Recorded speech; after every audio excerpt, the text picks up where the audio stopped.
प्रिय विद्यार्थियों, आज बात करते हैं रस। रस के अवयव एवं रस किसे कहते हैं।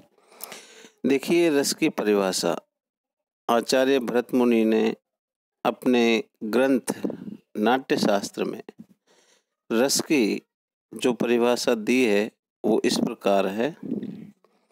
विभावानुभाव व्यभिचारी संयोगदृश निष्पत्ति, अर्थात विभाव, अनुभाव और व्यभिचारी भावों के संयोग से रस की निष्पत्ति होती है। काव्य को पढ़ते या सुनते समय हमें जिस आनंद की अनुभूति होती है उसे ही रस कहा जाता है। काव्य को पढ़ते या सुनते समय हमें जिस आनंद की अनुभूति होती है उसे रस कहा जाता है। पाठक या श्रोता के हृदय में स्थित स्थायी भाव ही विभाव आदि से संयुक्त होकर रस रूप में परिणत हो जाता है। अर्थात काव्यानंद को ब्रह्मानंद सहोदर कहा गया है। देखिए, रस का महत्व। रस को काव्य की आत्मा या प्राण तत्व माना गया है। रसहीन काव्य निर्जीव है, अतः रस के बिना काव्य का अस्तित्व ही नहीं है। जैसे प्राण के अभाव में शरीर व्यर्थ है, ठीक उसी प्रकार रस के अभाव में कोई रचना काव्यत्व से ही रहित हो जाती है। रस ही कविता को प्राणवान बनाता है और वही पाठक या श्रोता को आनंद मग्न करके भाव समाधि में पहुंचा देता है। अतः रस को काव्य में सर्वाधिक महत्वपूर्ण तत्व माना जा सकता है। यह काव्य का अंतरंग तत्व है, बहिरंग तत्व नहीं। अतः अलंकार आदि की भांति यह काव्य की शोभा नहीं बढ़ाता, अपितु शोभा उत्पन्न करता है। काव्य के अन्य सभी तत्व रस के ही उपादान हैं।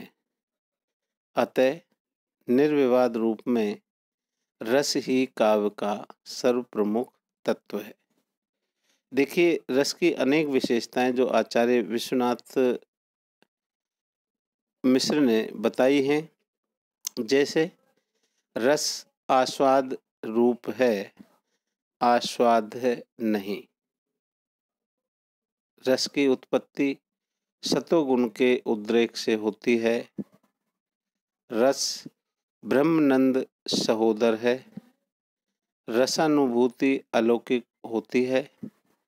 रस चिन्मय ज्ञान स्वरूप है। रस स्वयं प्रकाशानंद है। रस अखंड है। रस की अनुभूति तन्मयता की स्थिति में होती है। रस लोकोत्तर चमत्कार है। देखिए, रस के अवयव। रस के 4 अवयव हैं। जैसा कि आचार्य भरत मुनि ने कहा कि विभाव, अनुभाव, व्यभिचारी संयोगदृश निष्पत्ति, अर्थात स्थायी भाव,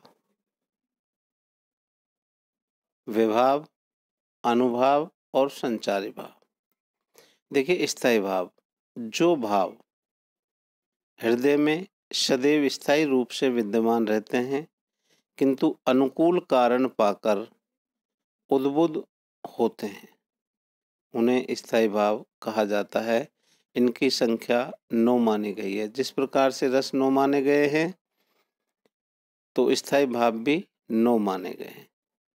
रति, उत्साह, क्रोध, जुगुप्सा, विस्मय, निर्वेद, हास, भय, शोक, स्थायी भाव, ये स्थायी भाव हैं। प्रत्येक स्थायी भाव से संबंधित एक रस होता है जिसका विवरण निम्नानुसार है। रस और उनके स्थायी भाव। देखिए, श्रृंगार का जो स्थायी भाव है वो है रति। वीर का स्थायी भाव है वो है उत्साह। रौद्र का स्थायी भाव है क्रोध, विभत्स का स्थायी भाव है जुगुप्सा, जिसे घृणा कहते हैं, अद्भुत इसका स्थायी भाव विस्मय, शांत का स्थायी भाव निर्वेद, हास्य का स्थायी भाव हास, भयानक का स्थायी भाव भय और करुण का स्थायी भाव शोक। इनके अतिरिक्त दो रसों की चर्चा और होती है, जिसमें वात्सल्य जो संतान विषयक रति है और भक्ति जो भगवत विषयक रति है। स्थायी भावों की संख्या 9 ही मानी गई है, अतः मूलतः नवरस ही माने गए हैं। रति के 3 भेद माने जा सकते हैं, जिसमें दाम्पत्य रति, वात्सल्य रति, भक्ति संबंधी रति। इन तीनों से क्रमशः स्थायी श्रृंगार, वात्सल्य एवं भक्ति रस की निष्पत्ति होती है। श्रृंगार रस को रसराज माना गया है। ये कई बार प्रश्न पूछा भी जाता है प्रतियोगी परीक्षाओं में कि निम्न में से किस रस को रसराज कहा गया है। तो श्रृंगार रस को रसों का राजा कहा है, तो श्रृंगार रस ही रसराज माना गया है। देखिए, ये स्थायी भाव की अपन ने बात की कि रति, उत्साह, क्रोध, जुगुप्सा, विस्मय, निर्वेद, हास, भय और शोक। रस नवरस हैं, श्रृंगार, वीर, रौद्र, विभत्स, अद्भुत, शांत, हास्य, भयानक, करुण। देखिए, विभाव, स्थायी भाव के बाद में अपन चर्चा करते हैं तो वो है विभाव। विभाव का अर्थ है कारण। जिन कारणों से सहृदय सामाजिक के हृदय में स्थित जो स्थायी भाव है वो उद्बुद्ध होता है, उन्हें विभाव कहते हैं। विभाव 2 प्रकार के हैं, एक आलंबन विभाव है, दूसरा उद्दीपन विभाव है। देखिए, आलंबन विभाव जिसके कारण आश्रय के हृदय में स्थायी भाव उद्बुद्ध होता है, उसे आलंबन विभाव कहते हैं। जैसे दुष्यंत के हृदय में शकुंतला को देखकर रति अर्थात श्रृंगार, रति नामक स्थायी भाव उद्बुद्ध हुआ, तो यहाँ दुष्यंत तो आश्रय है और शकुंतला आलंबन है। अर्थात आश्रय के जिसके कारण आश्रय के हृदय में मतलब दुष्यंत के हृदय में और स्थायी भाव उद्भूत हुआ, किसके प्रति? शकुंतला के प्रति। तो शकुंतला आलंबन है। देखिए, उद्दीपन विभाव, ये आलंबन विभाव के सहायक एवं अनुवर्ती होते हैं। उद्दीपन के अंतर्गत आलंबन की जो चेष्टाएं, जैसे शकुंतला की क्या क्या चेष्टाएं, उनको देख के दुष्यंत प्रभावित होते हैं, आकर्षित होते हैं। तो आलंबन की जो चेष्टाएं उद्दीपन के अंतर्गत क्या आती हैं? आलंबन की चेष्टाएं एवं बाह्य वातावरण 2 तत्व आते हैं, जो स्थायी भाव को और अधिक उद्दीप्त, प्रबुद्ध एवं उत्तेजित कर देते हैं।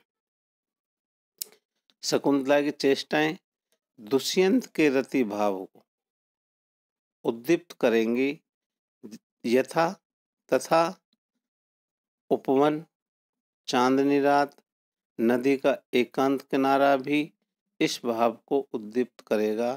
अतः ये दोनों ही उद्दीपन भाव हैं, दोनों ही उद्दीपन विभाव हैं।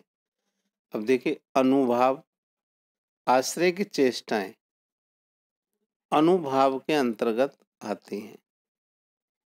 आलंबन की चेष्टाएं उद्दीपन विभाव होती हैं, तो अनुभाव आश्रय की जो चेष्टाएं हैं, जैसे दुष्यंत के जो चेष्टाएं हैं वो अनुभाव के अंतर्गत आती हैं, जबकि आलंबन की जो चेष्टाएं हैं वो उद्दीपन के अंतर्गत मानी जाती हैं। अनुभाव की परिभाषा देते हुए कहा गया है कि अनुभावो भाव बोधकम, अर्थात भाव का बोध कराने वाले कारण अनुभाव कहलाते हैं। आश्रय की वे बाह्य चेष्टाएं जिनसे यह पता चलता है कि उसके हृदय में कौन सा भाव उद्बुद्ध हुआ है, अनुभाव कहलाते हैं। जैसे अनुभाव 4 प्रकार के होते हैं। कायिक या आंगिक, अर्थात शरीर की चेष्टाओं से प्रकट होते हैं। काया या आंगिक, कायिक या आंगिक। वाचिक, वाणी से प्रकट होते हैं। आहार्य, वेशभूषा अलंकरण से प्रकट होते हैं। सात्विक, सत्व के योग से उत्पन्न वे चेष्टाएं जिन पर हमारा वश नहीं होता, सात्विक अनुभाव कही जाती हैं। इनकी संख्या 8 मानी गई है। स्वेद, कंप, रोमांच, स्तंभ, स्वरभंग, अश्रु, वैवर्ण्य, प्रलय। अब देखिए, अनुभाव के बाद में अपन ने चर्चा की सबसे पहले स्थायी भाव। स्थायी भाव श्रृंगार का जैसे रति हुआ, वीर का उत्साह हुआ, रौद्र का क्रोध, विभत्स का जुगुप्सा, अद्भुत का विस्मय, शांत का निर्वेद, हास्य का हास, भयानक का भय, करुण का शोक। विभाव, विभाव का अर्थ कारण। जिन कारणों से सहृदय सामाजिक के हृदय में स्थित स्थायी भाव उद्बुद्ध होता है, उन्हें विभाव कहते हैं। ये 2 प्रकार के हैं, आलम्बन विभाव, उद्दीपन विभाव। फिर अनुभाव, आश्रय की चेष्टाएं अनुभाव के अंतर्गत आती हैं, जबकि आलम्बन की चेष्टाएं उद्दीपन के अंतर्गत मानी जाती हैं। फिर संचारी भाव, तो संचारी भाव देखिए स्थायी भाव को, जैसे श्रृंगार का स्थायी भाव क्या है, रति, तो स्थायी भाव को पुष्ट करने वाले संचारी भाव कहे जाते हैं, कहलाते हैं। वे सभी रसों में संचरण करते हैं। इन्हें व्यभिचारी भाव भी कहा जाता है। संचारी भाव को व्यभिचारी भाव भी कहा जाता है।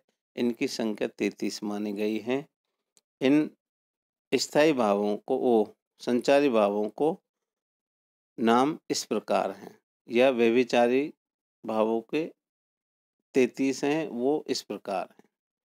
निर्वेद, ग्लानि, शंका, ऐश्वर्या, मद, श्रम, आलस्य, दैन्य, चिंता, मोह, स्मृति, धृति, ब्रीड़ा जिसे लज्जा कहते हैं, चपलता, हर्ष, आवेग, जड़ता, गर्व, विषाद, औत्सुक्य, निद्रा, अपस्मार, स्वप्न, विबोध, अवमर्श, अभिथा, उग्रता, मति, व्याधि, उन्माद, मरण, त्रास, वितर्क। देखिए, संचारी भाव विभिन्न रसों में संचरण करते हैं। संचारी भाव विभिन्न रसों में संचरण करते हैं, यथा हर्ष वीर रस में भी आता है और श्रृंगार रस में भी। अब देखिए, रस का जो स्वरूप विवेचन है उसके बारे में अपन और चर्चा करते हैं।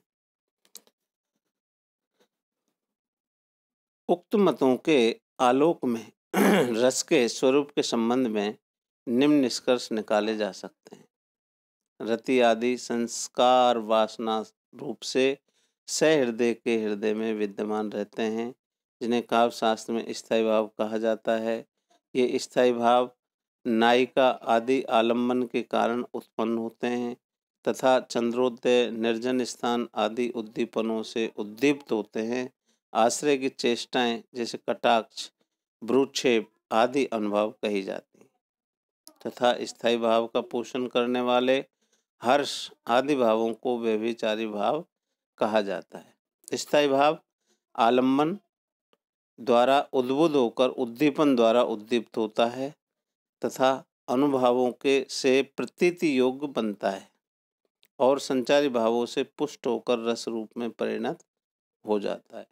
रस की निष्पत्ति सामाजिक के हृदय में तभी होती है जब उसके हृदय में रजोगुण और तमोगुण का तिरोभाव हो जाता है और सत्वगुण का उद्रेक होता है।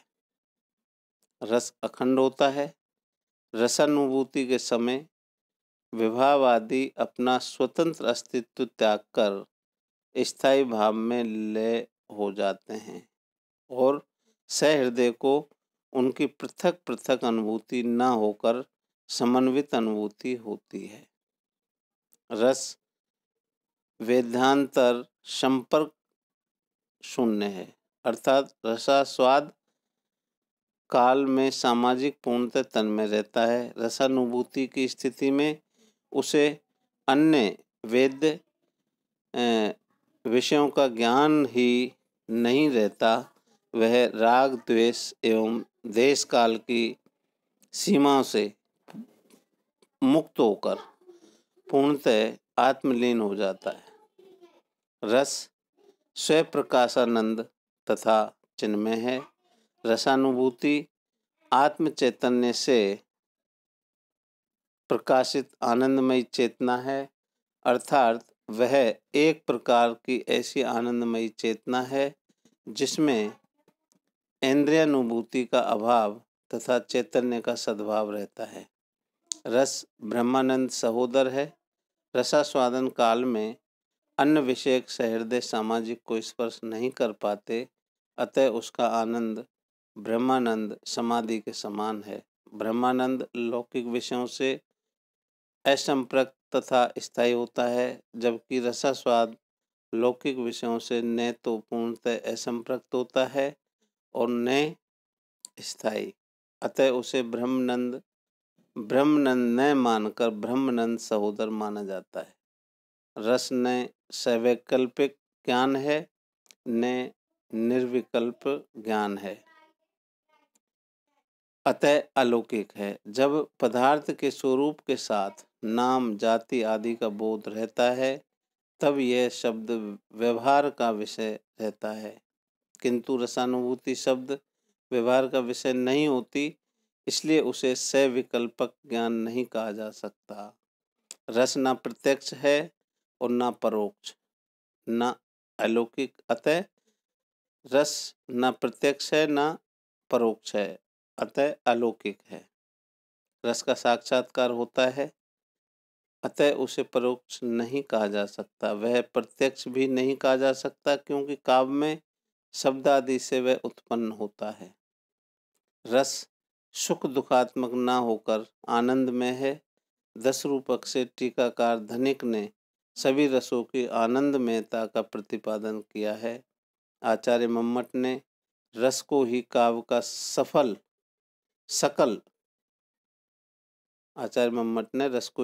का सकल मौलिभूत प्रयोजन माना है। आचार्य विश्वनाथ ने निर्भ्रांत शब्दों में करुण रस की आनंदमयता का उल्लेख किया है। भाव सुखात्मक दुखात्मक होते हैं, किंतु जब वे रस रूप में परिणत हो जाते हैं तब आनंद स्वरूप हो जाते हैं। रस सिद्धांत भारतीय काव्यशास्त्र में सर्वाधिक प्राचीन एवं प्रतिष्ठित सिद्धांत है तथा रस की महत्ता को सभी आचार्यों ने स्वीकार किया है और रस को ही काव्य की आत्मा माना गया है। देखिए विद्यार्थियों, रस किसे कहते हैं, रस का स्वरूप क्या है, रसावयव, इस प्रकार से कई बार प्रश्न पूछा जाता है। अगले उसमें बात करेंगे साधारणीकरण की।